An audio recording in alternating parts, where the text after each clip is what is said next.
소개받은 김혜라고 합니다.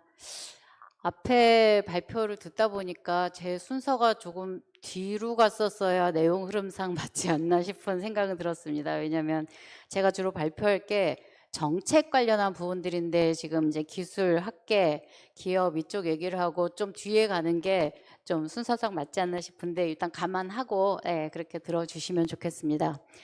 제가 오늘 타이틀을 변화의 주체, 기후가 아닌 청년 이렇게 잡았던 거는 사실은 오늘 제목을 뭘로 붙일까 고민을 많이 하다가 막 리서치를 엄청 했습니다. 막 AI하고도 대화해보고 주위 사람들한테도 물어보고 근데 기후가 변하는 게 아니라 우리가 변해야 된다라는 얘기가 가장 와닿아서 일단 오늘 주제로 이렇게 삼았었고요. 일단 제 소개를 잠깐 드리면 제가 아마 환경 20대 후반부터 녹색연합이라는 단체를 혹시 아세요? 환경단체? 환경단체인 녹색연합의 창립 멤버입니다. 20대 후반부터 환경운동을 하다가 청와대 문재인 정부 때 대통령 비서실에 기후환경 비서관도 했었고 또 환경부 산하기관에 있었고 지금은 이렇게 경기도의 산하기관에 와 있습니다. 그리고 35년 정도 된 것 같아요. 환경이나 기후 일을 한 지.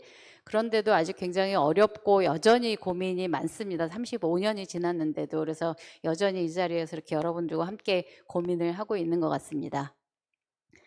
오늘 제가 얘기할 소개인데요. 시간이 한정되어 있어서 좀 앞부분은 제가 스킵하고 오늘 아마 여러분들이 궁금하신 거는 경기도의 기후정책이 어떤 건가와 경기도의 기후테크, 특히 기후테크 지원 사업이 어떤 게 있는지가 궁금하실 것 같아서 그 부분에 좀 초점을 맞춰서 말씀을 드리겠습니다. 우선 제가 속해 있는 경기환경에너지진흥원 잠깐 소개를 드리면 지금 중앙정부 환경부 산하에는 환경 관련한 공공기관이 한 12개, 13개 정도 있습니다. 경기도에는 지금 유일한 기관입니다. 산하 공공기관이. 그래서 경기도의 환경과 에너지 모든 정책을 다 담당한다고 생각을 하시면 되고요. 공공기관인데 사실 규모는 크지 않습니다. 만들어진 지가 지금 4년 정도밖에 아직 되지 않았어요. 설립된 지가. 그런데 실제 광역에서는 이런 기관이 없습니다. 전국에. 경기도가 최초로 이런 산하기관이 만들어졌고 광주가 몇 년 전에 이제 이어서 만들었는데 경기도의 모든 환경, 기후, 에너지 정책을 실제 좀 집행하고 이런 역할을 하는 기관이라고 봐주시면 될 것 같습니다. 그러다 보니까 경기 아리백으로 대표되는 경기도의 재생에너지 정책을 핵심 사업으로 잡고 있고요. 그 외에도 생태계 보전 활동, 그다음에 환경 기업 지원 활동, 그리고 환경 교육 사업, 기후테크 전시회, 그다음에 정원 이런 모든 제반의 사업을 굉장히 폭넓게 갖고 있는 그런 기관이라고 생각을 하시면 됩니다. 청년분들 많은데 굉장히 요즘 떠오르는 기관이거든요. 혹시 나중에 구직하실 때 환경에너지진흥원도 한번 봐주시면 시험이 있기는 합니다만 공직자 시험이 한번 염두에 두어봐 주셔도 굉장히 투자할 가치가 있는 곳이라고 생각을 합니다. 쉽게 넘어갈게요. 요거는 뭔지 아세요? 폭포입니다. 네, 빅토리아 폭포인데요. 이게 최악 한 100년 만에 가뭄으로 이런 모습이 연출이 되었었어요. 몇 년 전의 사진입니다. 이 정도로 지금 심각하다라는 것과 요거는 아프리카 최고봉인 킬리만자로 산의 만년설의 모습입니다. 지금 예측으로는 2040년이 지나가면 거의 만년설을 볼 수 없게 될지도 모른다라는 예측입니다. 이 정도로 지금 기후변화가 심각하다라는 상징이고요. 요거는 전 세계 표면 온도가 아마 최재천 교수님이나 이런 분들 강의 들어오셨으면 지구의 온도가 1도 높아졌다라는 게 얼마나 대단한, 우리 기온 1도 차이 별로 아니잖아요. 근데 기온이 아니라 기후가 1도 올라갔다라는 거는 생태종의 30%가 멸종할 수 있는 어마어마한 변화이기 때문에 최근 1850년에서 1900년도에 비해서 2000년대 1.1도씩 증가했다라는 건 엄청난 사건입니다. 이게 지금 우리에게 다가오는 재앙을 유발하는 건데 옆에 오른쪽에 보시면 위에 그래프가 지금 온도 그래프거든요. 아래 보시면 인간 활동으로 인한 온실가스 여기 보시면 지금 토지 이용 변화, 벌목, 화석연료화 산업 이렇게 해서 그래프가 정확히 일치하죠. 혹자는 미국의 모 대통령님을 비롯한 혹자는 기후변화는 환경운동가들이 만들어내는 허상이다라고 얘기를 합니다. 근데 정확하게 일치합니다. 지구의 온도 상승과 인간의 활동에 의한 이 영향은 정확하게 일치합니다. 기후위기가 우리의 오늘 주제가 지금 기후테크잖아요. 기후테크를 하는 이유가 기후변화로 인해서 우리의 모든 걸 바꿨는데 그럼 이걸 어떻게 적응해 나갈 것이냐의 문제잖아요. 결국은 이거 해소도 해야 되지만 이미 변화된 기후시대에 우리는 어떻게 적응해 나갈 것인가. 그래서 기후경제라는 얘기를 많이 합니다. 기후경제가 나온 이유는 바로 기후위기가 경제를 바꿨다라는 개념인데요. 너무 잘 아실 것 같습니다. 뭐 자연재해나 생산성, 기온 상승으로 인한 농작물 생산량 감소나 보건 비용 증가나 이런 문제가 이미 경제에 큰 타격을 줄 뿐만 아니라 오른쪽에 보시면 평균 기온 증가 시나리오에 따른 각 대륙별 GDP 증가율인데요.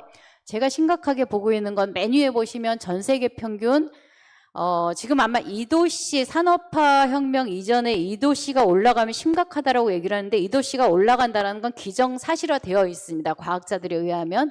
그럼 2도씨가 올라갔을 때 전 세계적으로 GDP는 11% 하락을 합니다. 그런데 같은 기간에 밑에 쭉 내려와서 아시아를 보시면 같은 2도씨가 올라갔을 때 14.9%가 하락을 합니다. 이게 우리가 기후정의라고 얘기를 하죠. 기후변화로 인한 피해는 산업혁명을 먼저 한 선진국들이 지금의 온실가스 배출에 영향을 가장 지대하게 미쳤고 개도국들은 이제 열심히 사실은 배출하고 있는 중이죠. 근데 그 피해는 못 사는 나라와 취약계층에게 훨씬 많이 나타나고 피해가 간다라는 것들이 이 그래프에서도 나타나고 있습니다. 그리고 또 하나 기후위기가 강제로 이건 경제를 바꾸는 개념인 거죠. 지금 EU의 탄소국경 조정제도에 대해서는 다 아시죠? CBAM이라고 표현을 하는 새로운 이제 WTO 체제가 아니라 탄소 무역 장벽의 시대로 들어온 거를 우리는 다 알고 있습니다. 이 EU의 탄소국경 조정제도는 내년부터 이제 시행이 됩니다. 다른 나라에서 우리나라의 주요 수출국이 어디죠? 유럽하고 미국이 주요 수출국입니다. 우리나라 대부분 탄소 다배출 산업들이에요. 우리가 수출하는 거 철강, 화학 이런 부분들이죠. 근데 저 나라에서 EU에서 자국에는 환경 규제가 굉장히 강하잖아요. 그럼 자국에서 생산한 제품은 그러니까 세금 부과를 많이 받습니다. 환경 규제가 강하니까. 근데 다른 나라에서 들어오는 제품에 대해서 그걸 안 하면 자국의 산업이 피해를 볼 거잖아요.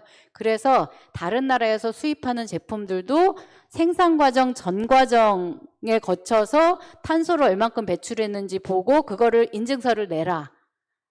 그만큼 관세를 붙이겠다라고 하는 게 탄소국경 조정 제도입니다.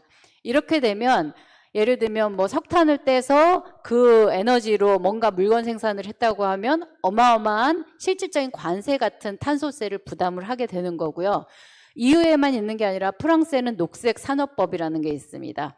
이거는 친환경 산업이나 친환경 제품에 세금을 공제해 주는 제도예요. 이것도 마찬가지로 친환경으로 생산하지 않으면 그만큼 불이익을 받는다는 얘기가 되고요. 미국의 인플레이션 감축법은 친환경 제품이나 친환경 산업에 대폭적으로 투자를 해주는 겁니다. 근데 내용을 들여다보면 프랑스의 녹색산업법, 미국의 인플레이션 감축법, EU의 탄소국경제도 모두가 공통점이 뭐냐면 자국 산업을 보호하기 위한 겁니다. 네. 그리고 여기에 공통으로 뭘 적용을 하냐면 탄소 발자국을 적용을 합니다. 예를 들면 똑같은 전기자동차라고 하더라도 미국 내에서 생산한 전기자동차에 대해서 우대를 주는 조건이에요. 한국에서 생산해서 그쪽으로 들어오는 거는 이동하는 과정에 탄소 발생을 하기 때문에 탄소 발자국 적용을 합니다. 이렇게 되면 요즘 굉장히 심각하게 미국이랑 우리 문제되고 있잖아요. 현지에다 공장 지어라 라고 하는 것들이 이런 문제와 연동되어 있다고 볼 수 있습니다. 오른쪽에 이 개념들은 여러분들이 기후테크에 관심이 있으시고 환경을 한다고 하면 꼭 찾아보시고 개념을 익혀두시면 좋을 것 같습니다. 굉장히 중요한 개념들이거든요. 탄소 발자국, 아리백, 스틸 제로, 전주기 접근. 실제로 지금 애플 같은 경우는 2030년까지 탄소 중립을 하겠다고 선언을 했습니다. 근데 이 얘기는 애플의 본사만 하겠다는 게 아니고요. 애플의 지금 아이폰에 들어가는 반도체 같은 게 우리 삼성에서 생산을 하죠. 그러면 이 소품, 그러니까 이 부품에 들어가는 모든 부품을 생산하는 전 과정을 아리백으로 하겠다라는 거예요. 그럼 우리 1차 벤더, 2차 벤더, 3차 벤더까지 다 이게 해당이 됩니다. 그래서 애플은 지금 한국 상황을 굉장히 심각하게 보고 있고요. 용인의 반도체 클러스터 지금 이제 만든다고 하고 있는데 거기 지금 재생에너지 계획이 사실은 거의 없다시피 합니다. 그래서 애플에서 한국 정부에 굉장히 프레스를 가하고 있는 상황입니다. 그래서 이런 개념들은 좀 알아두시면 좋을 것 같고요. 이것도 넘어가겠습니다. 제가 시간 체크를 안 했는데 몇 분까지 해야 되죠? 혹시 하신 분이 있으신가요? 네. 자, 기후테크도 넘어갈게요. 이것도 앞분이 얘기를 하셨고 이미 좀 공부가 되신 것 같아서요. 넘어가겠습니다. 자, 그런데 대한민국 기후정책 현주소가 어떻게 되냐. 우리가 뭐 K컬처니 K푸드니 여러 가지 선진국으로 앞장서 나가고 있지만 사실은 기후 대응에 있어서는 후진국도 이런 후진국이 없습니다. 그래서 우리는 굉장히 자존심 상하지만 기후 악당이라는 소리를 지금 몇 년째 계속 듣고 있습니다.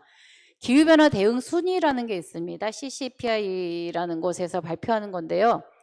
64위인데 우리 앞에 있는 나라 보시면 동남아, 뭐 필리핀, 태국 이런 나라들이 다 우리보다 앞입니다. 희한하죠, 근데 이게 4가지 가지고 체크를 합니다. 뭐 온실가스 얼마나 배출하는지, 재생에너지 비율이 어느 정도인지, 기후 정책을 뭐를 갖고 있는지, 에너지 사용을 얼만큼 하고 있는지 이거 갖고 하는데 64위고 이건 몇 년 전 통계인데 올해 통계는 제가 보니까 63위였다고 합니다. 한 1등 올라갔습니다. 요거는 대한민국 기후정책 현주소인데 제가 시간상 왼쪽은 좀 길어서 근데 꼭 한번 보셨으면 좋겠습니다. 저 두 사람은 여러분들이 꼭 한번 이후에도 보셔야 될 사람들입니다. 그 김성환 환경부 장관 이제 이름 바뀌었죠?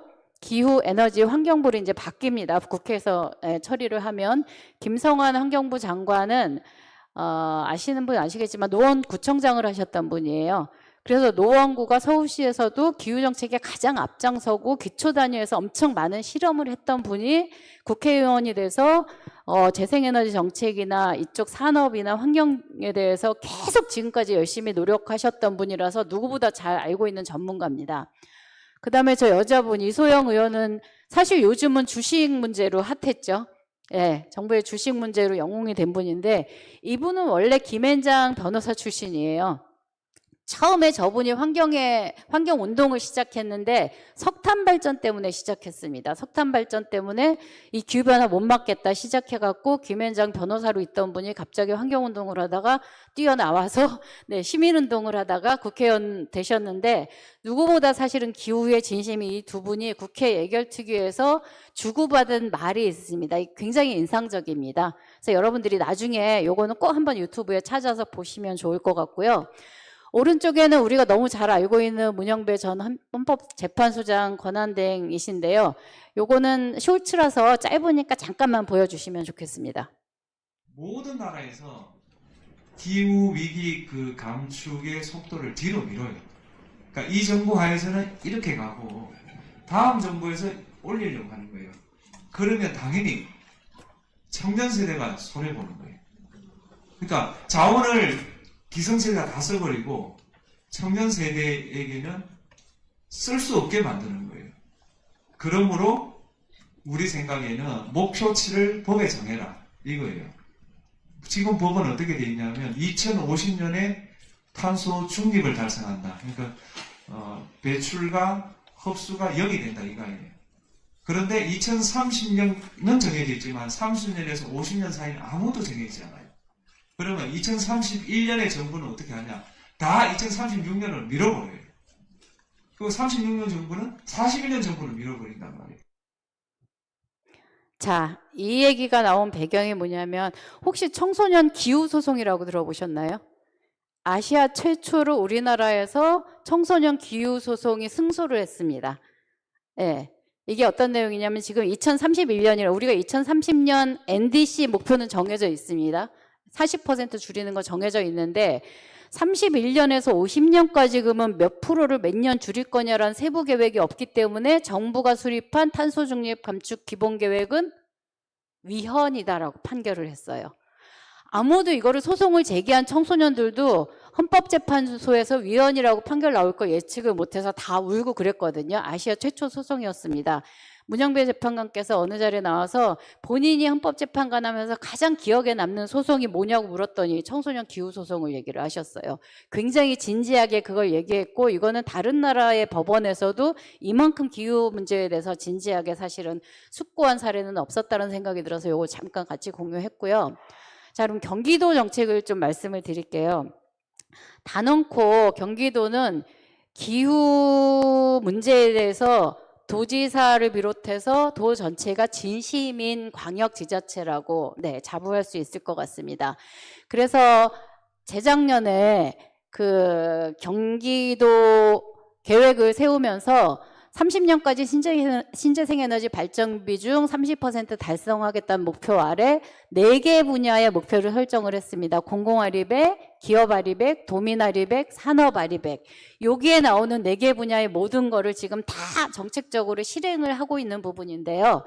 공공기관은 경기도에 있는 경기도청을 비롯해서 모든 공공기관은 도지사 임기까지 내년입니다. 내년 6월에 이제 선거죠. 도지사 임기까지 다 아리백을 실천한다라고 약속을 했어요.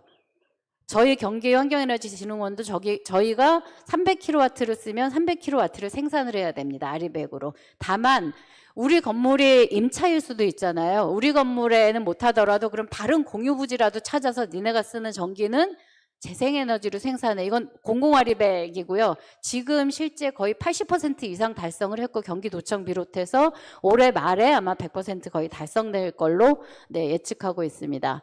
그리고 경기도의 모든 공유부지는 다 지금 돌려갔고요. 수십만 개 사이트를 돌려서 최근 600개 정도를 압축을 했는데 그 재생에너지를 설치할 수 있는 모든 공유부지를 다 찾아냅니다. 다 찾아내고 제도적으로 접근하고 해서 실제 태양광 설치를 하고 있고요. 그 다음에 기업 특구 조성에서 하는 거, 농촌 아리백, 기후행동 기회소득은 아시죠? 여기 경기도민이 몇 분 계시는지 모르겠네요. 경기도민이 전체가 1,420만 명 정도 되거든요. 도민 전체가. 기후행동 기회소득이라고 환경부를 치면 탄소포인트 제도 같은 거 있죠. 뭐 실천하면 리워드 주는 거 이런 것과 비슷한 개념인데 경기도민의 10%가 넘었습니다. 지금 160만 명 육박하는 사람들이 기후행동 기회소득에 가입이 되어 있고요. 실천 활동을 하면 연간 6만 원까지 리워드를 보상을 해줍니다. 이런 활동들도 하고 있고, 그리고 산업아리백이라고 해서 이러한 사업들이 있습니다.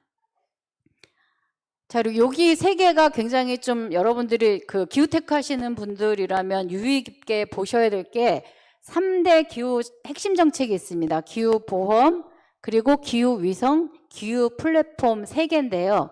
기후보험은 경기도민이라면 누구든지 본인이 가입하지 않아도 자동으로 가입돼 있습니다. 도가 경기도의 손해보험 회사들에 몇 군데 해서 돈을 내서 가입을 해놨기 때문에 예를 들면 온열질환, 뭐 한랭질환 이런 것들 걸리면 진단을 받으면 10만 원을 지급을 해줍니다. 누구든지. 그리고 내가 사고가 났어요. 이런 그러니까 얼음 때문에 미끄러졌다. 그래서 이게 기후위기로 인한 거다라는 연관성만 확인이 되면 그 사고 났을 때 30만 원까지 병원비 보장이 되는 이게 기후보험이고요. 이것도 전국 최초로 지자체 차원에서 한 거고, 기후위성은 그 대단한 위성이 아닙니다. 지금 올해 11월에 이제 미국 가서 1호를 쏘아 올리거든요. 지금 총 3개를 쏘아 올릴 건데 민간하고 같이 하는 건데요. 이 사이즈가 전자레인지 정도 사이즈예요. 그래서 얘가 돌아가면서 경기도 전역의 도심지나 생태계가 어떤지 1호 위성은 찍습니다. 그리고 내년에 2, 3호 위성을 내년 11월쯤 발사를 할 텐데 걔네들은 이제 온실가스 측정을 하는 애들이에요. 그래서 이게 이제 3년 정도인데 이걸 찍어서 이 데이터를 실제 우리 정책을 활용하게 하는 이게 기후위성이고요. 기후 플랫폼은 175억을 들여서 그 올해 7월에 런칭을 한 건데 이거는 한번 꼭 들어가 보시면 좋겠습니다. 기후 플랫폼은. 여기에 보시면 예를 들면 비즈니스 하는 사람이 경기도 어디에 태양광 설치를 해야 되는지, 어느 건물에서 어느 정도 온실가스가 배출되고 에너지를 쓰는지 이걸 다 보실 수 있는 거라고 생각을 하시면 됩니다. 그래서 라이더와 위성과 AI랑 이걸 다 합성해서 데이터를 총 망라해 놓은 거고요. 필요할 경우에는 로 데이터까지 다 공개하게 되어 있습니다. 그래서 공공 데이터니까 요거는 나중에 꼭 한번 들어가 보시면 좋을 것 같고요. 그리고 마지막으로 이게 가장 아마 관심사일 것 같은데, 경기도는 내년부터 기후테크 지원 센터가 만들어집니다. 올해 지원 조례가 만들어져서 내년에 22억, 5년간 536억을 투입해서 기후테크 양성을 할 텐데요. 경기도에 100개 기업 기후테크, 그다음에 30개 정도는 이제 더 스케일업 할 예정이고, 요 기간 안에 유니콘 기업 1개를 꼭 경기도에서 만든다라는 게 저희 계획이기 때문에 기후테크 기업들의 플레이 그라운드를 경기도에 만들고 거기에 대한 벤처 투자라든지 창업 생태계 이런 것들을 만들어준다라는 게 지금 경기도의 계획입니다. 그래서 이 부분도 아마 봐주시면 좋을 것 같습니다. 요거는 넘어가겠습니다. 그래서 이 부분은 지금 시간이 계속 저를 재촉을 해서 뭐 오늘 주제니까요. 요거는 제가 별도로 언급 안 하고 넘어가도 될 것 같습니다. 네, 요거는 우리가 지구의 마지막 세대가 아니라 첫 번째 전환 세대이길 바라면서 제 발표 마치겠습니다. 네, 감사합니다.